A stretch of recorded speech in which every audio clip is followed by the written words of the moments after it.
런던 여행 준비하면서 빅벤, 런던 아이, 타워 브릿지 여행 리스트 작성해 보셨죠? 근데 이 건물들 다 봐도 런던을 이해했다고 말하기 어렵습니다. 왜냐하면 이 도시의 진짜 비밀은 어떤 건물을 지었는가가 아니라 어떤 건물을 지키기로 했는가에 있거든요. 저는 건축사입니다.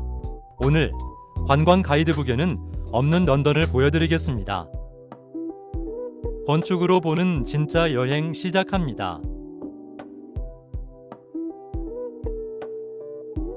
여행의 시작은 여기부터입니다.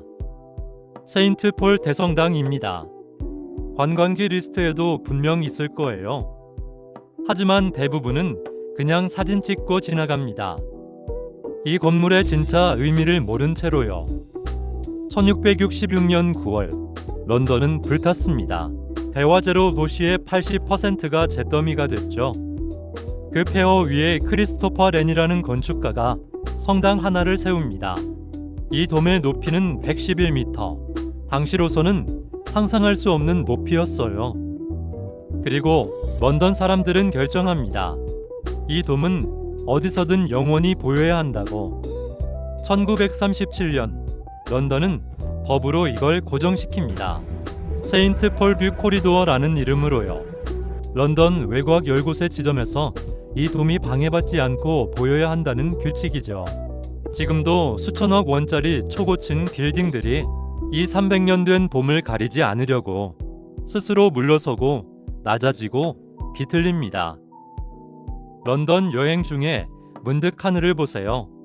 어디서든 저 돔이 보인다면 그건 우연이 아니라 이 도시의 약속입니다. 이제 성당을 나와 템즈강으로 걸어갑니다. 여기 얇고 날렵한 다리 하나가 보이죠? 밀레니엄 브릿지입니다. 대부분 여행자들은 그냥 지나갑니다. 강 건너는 다리구나 하고요. 하지만 이 다리를 걸으면서 딱 중간쯤에서 한 번 뒤를 돌아보세요. 세인트 폴의 돔이 완벽한 프레임 안에 들어옵니다. 이 다리는 2000년에 지어졌어요. 300년 전에 성당과 강 건너 현대 미술관을 연결하는 다리입니다. 우연이 아닙니다. 21세기 엔지니어들이 300년 전 건축가에게 보내는 인사입니다. 여행 중에 이 다리를 건너실 거라면 꼭 중간에서 멈춰 서보세요. 시간과 시간이 악수하는 순간을 느낄 수 있습니다.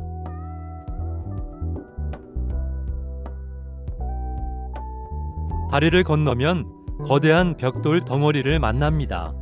테이트 모던입니다. 가이드북에도 있죠. 현대 미술관이라고. 그런데 이 건물의 진짜 이야기는 미술관이 되기 전에 있습니다. 이곳은 1981년까지 화력발전소였어요. 런던의 전기를 공급하던 거대한 기계가 놓여있던 곳이었죠. 폐쇄된 후 런던은 선택의 기로에 섰습니다. 철거할 것인가, 남길 것인가? 그들은 남겼습니다. 대신 속을 완전히 비웠어요. 거대한 터빈이 돌던 자리는 이제 세계 최고의 미술 공간이 됐습니다. 낡은 벽돌 위에는 유리로 된 새 층이 얹혀졌습니다. 과거의 껍데기에 미래의 기능을 이식한 거예요. 여행 중에 이곳에 들르신다면 전시만 보지 마시고 벽을 한번 만져보세요. 100년 된 벽돌이 여전히 숨 쉬고 있습니다. 런던은 건물을 죽이지 않고 다시 살리는 법을 압니다.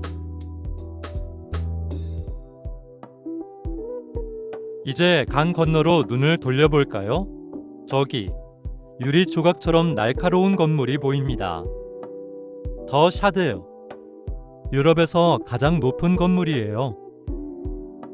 높이 310m, 72층짜리 초고층 빌딩입니다.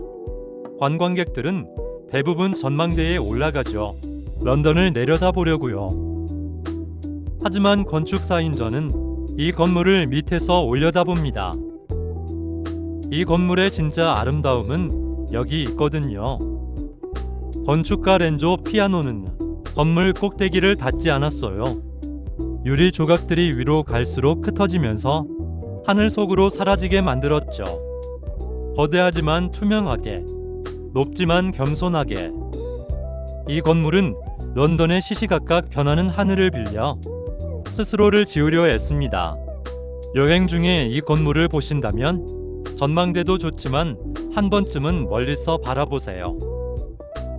하늘과 건물이 대화하는 모습을 볼 수 있습니다.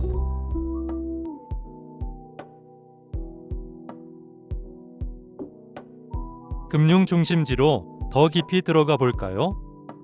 여기 런던 사람들이 가장 사랑하는 건물이 있습니다. 30 세인트 메리 X, 통칭 더 거키누. 오이를 닮았다고 해서 붙은 별명이에요. 이상하게 생겼죠? 금융가 한복판에 왜 놓이냐고요? 건축가 도먼 포스터는 이 건물을 지으면서 고민했습니다. 어떻게 하면 높지만 위압적이지 않을까? 답은 형태였습니다. 원형 평면의 위로 갈수록 가늘어지는 곡선, 그리고 내부에 나선형 중정을 두어 건물이 스스로 숨쉬게 만들었죠. 높이 180m, 분명 거대한 건물인데 이상하게 위압적이지 않습니다. 그래서 런던 사람들은 이 건물을 귀엽다는 듯이 오이라고 부릅니다. 여행 중에 런던 금융가를 지나신다면 이 오이를 찾아보세요. 반항적이지만 사랑받는 건축이 어떤 건지 알 수 있습니다. 그런데 런던에는 사랑보다 논쟁을 더 많이 받은 건물도 있습니다. 로이즈 빌딩. 1986년 이 건물이 완성됐을 때 런던은 충격에 빠졌어요. 금융 중심지에 공장을 지었다고요. 건축가 리처드 로저스는 모든 설비를 건물 밖으로 꺼냈습니다. 배관, 계단, 엘리베이터까지 전부. 마치 건물의 내장을 뒤집어 놓은 것처럼요. 주변의 우아한 석조 건물들 사이에서 이 건물은 완전히 이질적입니다. 그런데 런던은 이 실험을 허락했어요. 왜냐하면 이곳은 세인트 폴의 조망선 밖이었거든요. 저 선만 넘지 않는다면 내 마음대로 해도 좋다. 통제와 자유, 런던은 이 둘 사이에서 줄타기합니다. 여행 중에 이 건물을 보신다면 호불호가 갈릴 겁니다. 그게 정상이에요. 이 건물은 원래 그렇게 만들어졌으니까요.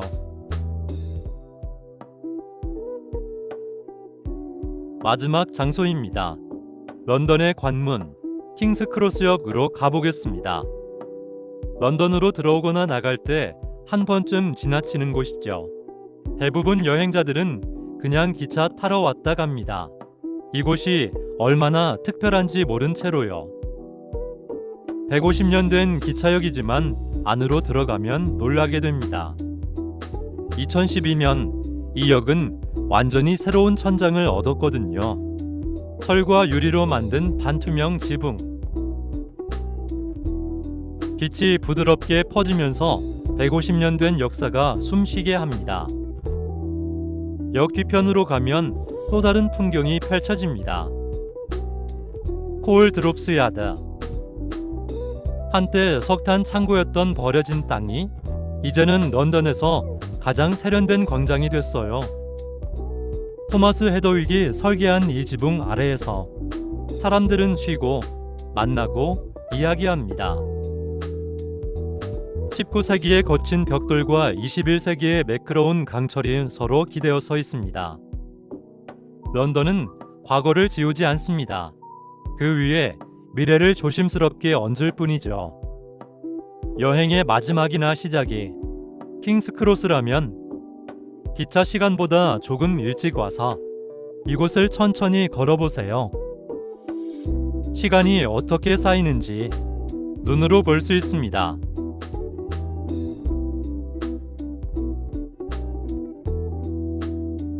세인트 폴에서 시작해서 코올드롭스 야드까지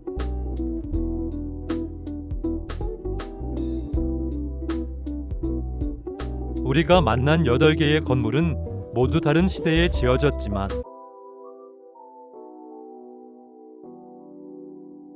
하나의 이야기를 하고 있습니다. 우리는 무엇을 먼저 지킬 것인가?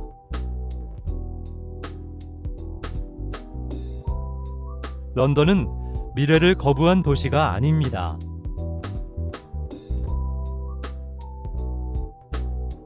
다만 이 도시는 기억 위에서만 미래를 짓습니다. 그래서 런던 여행에서 빅벤과 타워브릿지만 보고 온다면 이 도시의 가장 아름다운 비밀을 놓치는 겁니다.